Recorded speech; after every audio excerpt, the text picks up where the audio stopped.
So I want you to picture this because I can almost guarantee you have lived it. Oh, I know I have. Right. Okay. So you're sitting on your couch. It's the end of a long day. You're totally relaxed. Maybe you're reading a book or, I don't know, sipping some tea. You're just in your own quiet little bubble. Sounds lovely, honestly. It is. But then suddenly the phone on the coffee table just lights up and it starts vibrating. And the peace is instantly shattered. Exactly. It's a completely normal thing, right? Yeah. It's just a piece of technology doing exactly what it was built to do. But instead of like casually reaching over and answering it, your entire nervous system just goes on high alert. You freeze. You literally just stare at the screen. Yeah, it really feels like an ambush because, your home is your safe space, and that little vibrating piece of glass is suddenly demanding this immediate, unscripted access to your attention. Unscripted. Yes, that is the perfect word for it. You don't know what they want. You have no idea how long the call is going to take, and you have like zero time to prepare for it. So you just sit there, right? You watch it ring, and your heart rate is genuinely spiking. You're waiting in this state of pure panic until the screen finally goes dark. And the vibrating stops. As the vibrating stops. Yeah. And you let out this massive sigh of relief. And then, and we all do this, you wait exactly 3 seconds to make it look natural, and you immediately type a text. Oops, missed your call. What's up? It is such a remarkably universal modern ritual. I mean, everyone does it. But there is always that slight, lingering feeling of shame right after you hit send. Yeah, a little bit of guilt. Right. Because we rarely actually talk about why a simple phone call feels so incredibly threatening in the first place. Well, today, that is exactly our mission on this deep dive. Okay. We're going to unpack this surprisingly widespread, completely modern dread of phone calls. Which is such a fascinating topic. It really is.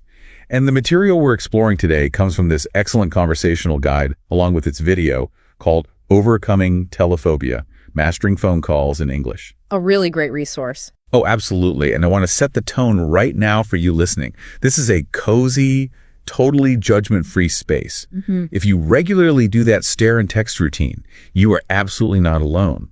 We're going to look at why this specific format of communication triggers such a visceral reaction. Yeah. And how our digital habits have basically rewired our brains. Exactly. Yes. And most importantly, how we can systematically regain control. Because, as B1 English learners, this stuff is already hard enough without the panic. That concept of control is really the foundation of everything we're looking at today because the guide actually introduces a formal psychological term for this dread. Right, telephobia. Exactly, telephobia. And I want to be clear, this isn't just some quirky personality trait. It's not just like a mild preference for texting. Telephobia is a genuine, recognized anxiety. It's physical. It is. It triggers a literal fight-or-flight response in your nervous system. Cortisol just floods your bloodstream simply because a device is vibrating. Okay, but I do want to push back on that just a tiny bit, because I know some listeners are probably thinking, is it really a phobia? Or, have we all just gotten a bit lazy? Lazy. Yeah, because texting is so unbelievably convenient. You can reply while standing in line at the grocery store or, watching a movie. So is it fear? Or do we just like the convenience? Well, it's a totally valid question, but laziness is absolutely the wrong framework here. Okay, how so? Because laziness implies a lack of effort. What we're actually talking about with telephobia is a massive, sudden influx of psychological pressure.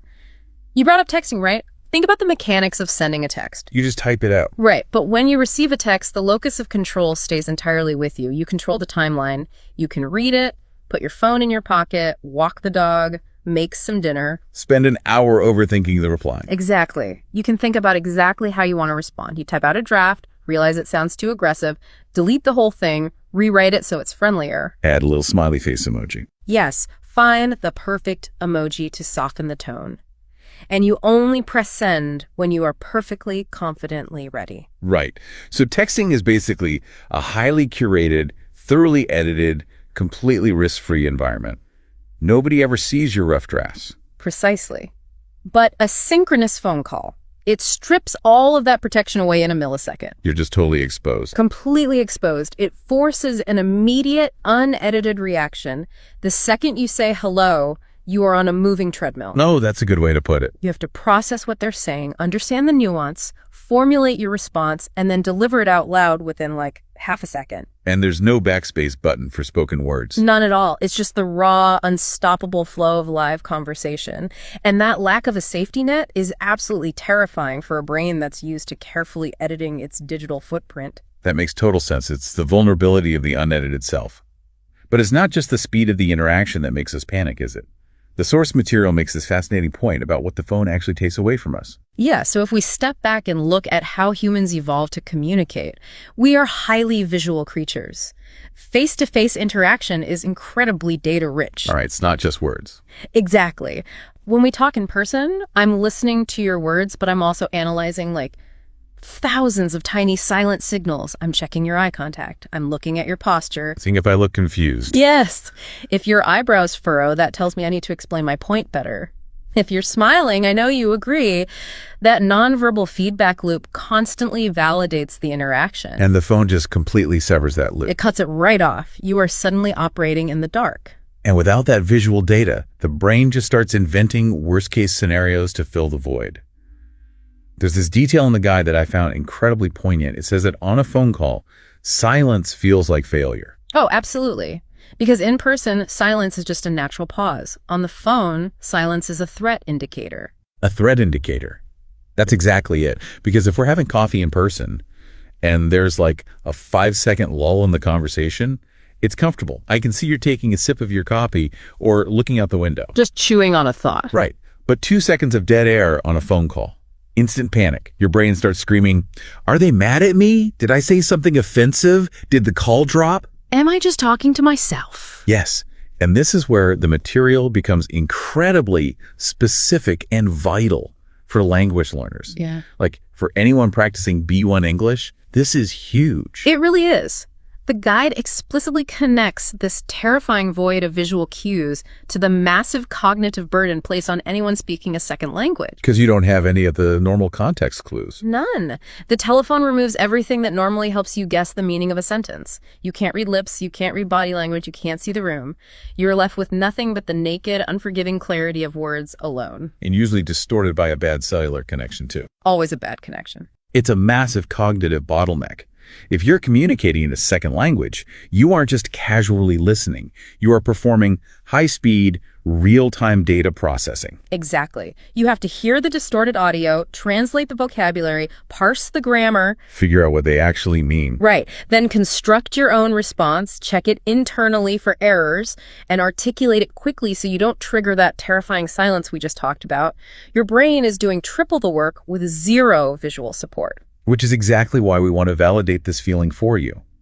If phone calls leave you feeling exhausted or anxious, it is not a personal failing. Your English isn't broken. It's a completely logical, biological response to cognitive overload. But of course, while recognizing that is validating, it doesn't actually solve the practical problem. You can't avoid the phone forever. Sadly, no. You still eventually have to call the bank or schedule a doctor's appointment. We can't hide behind texts for the rest of our lives. We really can't. So how do we systematically disarm this anxiety? How do we take that locus of control we have in texting and apply it to a live call? The guide provides some absolutely brilliant, highly tactical defenses for this. And the overarching strategy here is moving the brain from a state of unpredictability to a state of preparation. When you prepare, you bypass that fight or flight response entirely. So let's dive into the first tactic. Before you even dial the number, before the phone has a chance to trigger any panic, you use a physical cheat sheet. A literal piece of paper. Yes. You take a piece of paper and write down 3 specific bullet points. Number 1, the name of the person or department you're calling. Number 2, your primary objective or the main question. And number 3, the specific data you will inevitably be asked for. Like your account number or date of birth. Exactly. It sounds almost laughably simple, right? But the neuroscience behind why this works is profound. It deals directly with how stress affects your working memory. Yeah, and I love the analogy you use for this. Oh, right. So think of this cheat sheet as an external hard drive for your brain. When that wave of cortisol hits you as the phone starts ringing, your working memory, which is basically your brain's short-term RAM, gets completely wiped out. It just shuts down. It does. I have this very vivid memory of calling a utility company. The representative was really abrupt, put me right on the spot, and I suddenly realized I'd completely forgotten my own zip code. Oh, My mind just went totally blank. It was so embarrassing. But that is a perfect example of cognitive overload. Your brain's RAM was so consumed by the stress of the live interaction that it temporarily lost access to basic stored files. So the cheat sheet literally offloads that data. Exactly. It moves it from your fragile short-term memory onto a physical piece of paper. You don't have to search your panicked brain for the account number. You just read it. It frees up your mental RAM to focus entirely on listening and speaking the language. You're giving your nervous system permission to relax because the critical information is safe. Okay, so once the conversation actually begins, the guide introduces a second tactical defense. And this one is all about dismantling the false assumption of speed.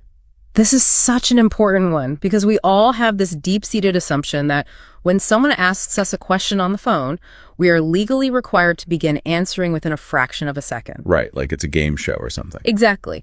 But the guide introduces the concept of sentence shells to intentionally create space. Sentence shells, I love that term. They are simply reliable, pre-memorized, reusable phrases that hold the structural integrity of a conversation together when your vocabulary or your confidence temporarily fails. They're like conversational shock absorbers. Yes, shock absorbers.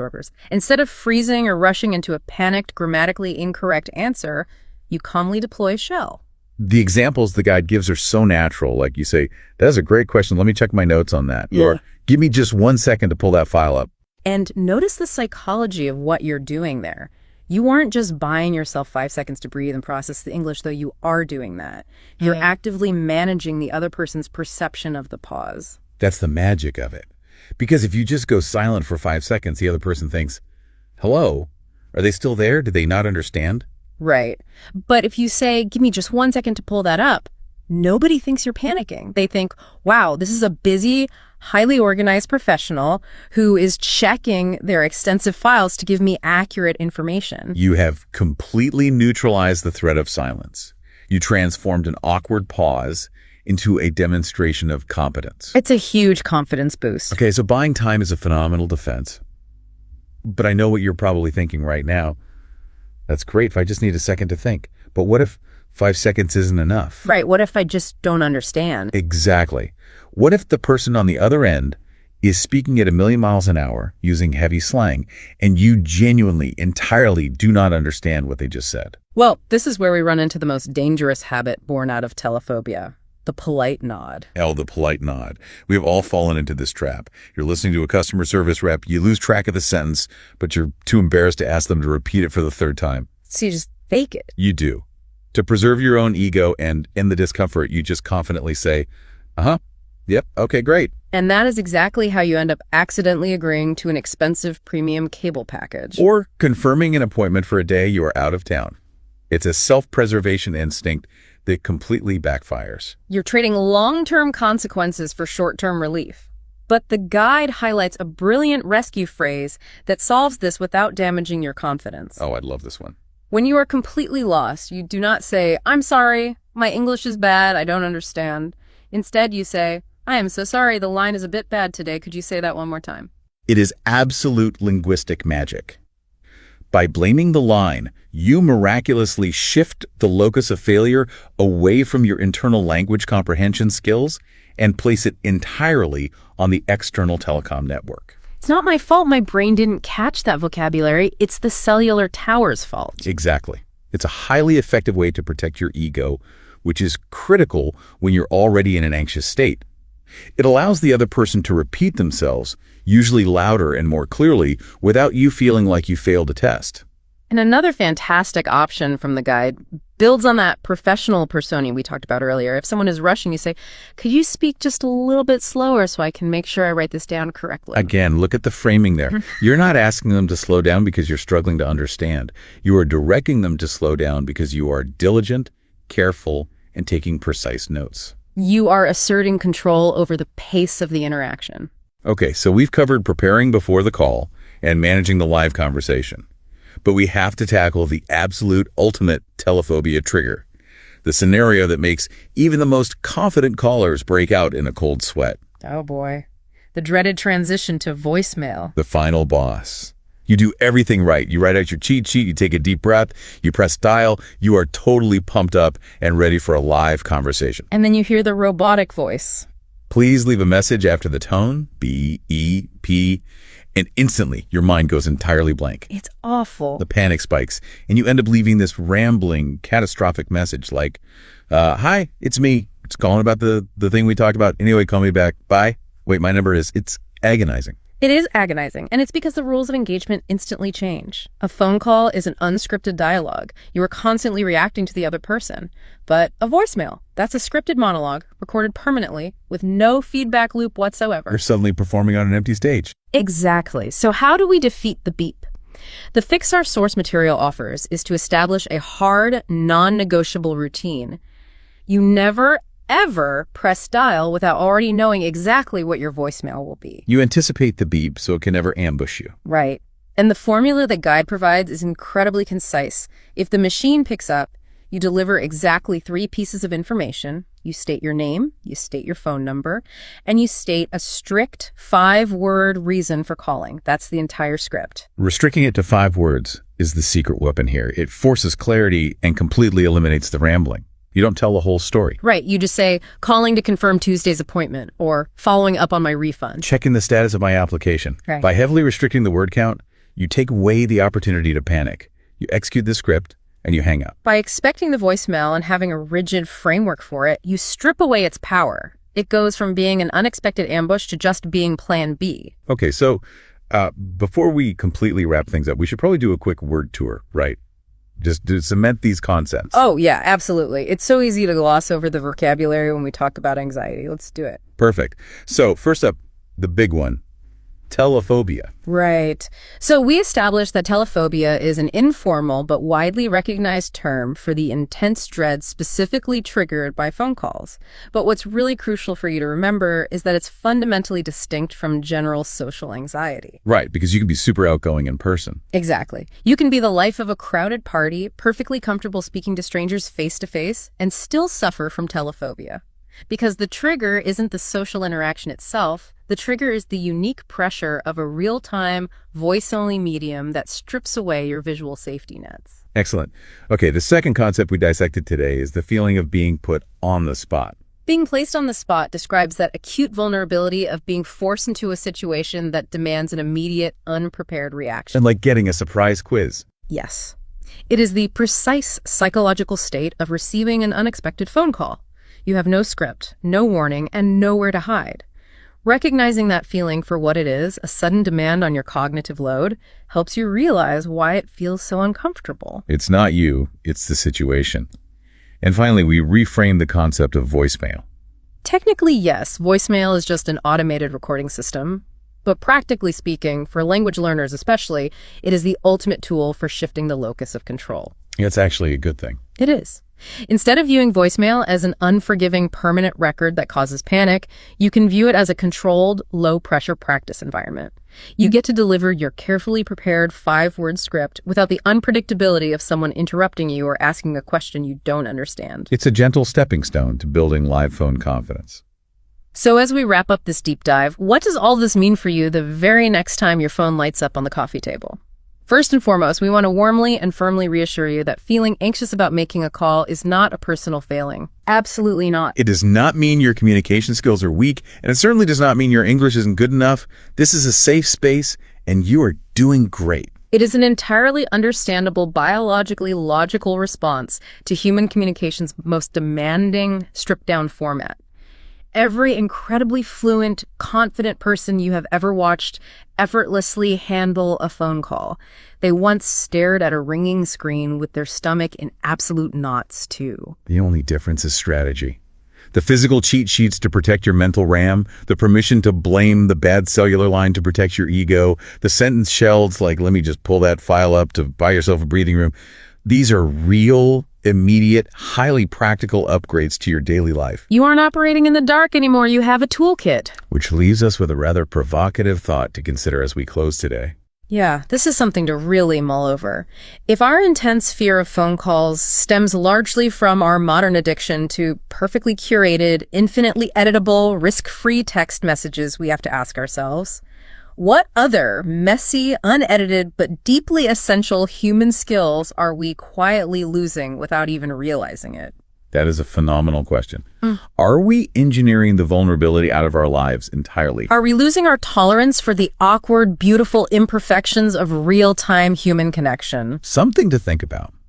The next time your phone rings and it vibrates against the table and you feel that familiar drop in your stomach, remind yourself that it's just a piece of plastic. That's all it is. The absolute bravest, most effective thing you could do is take one slow breath, pick it up, and just say hello. Because almost every single time, the conversation on the other end is shorter, easier, and infinitely less catastrophic than your anxiety predicted. That ringing phone isn't an ambush, it's just an opportunity to practice.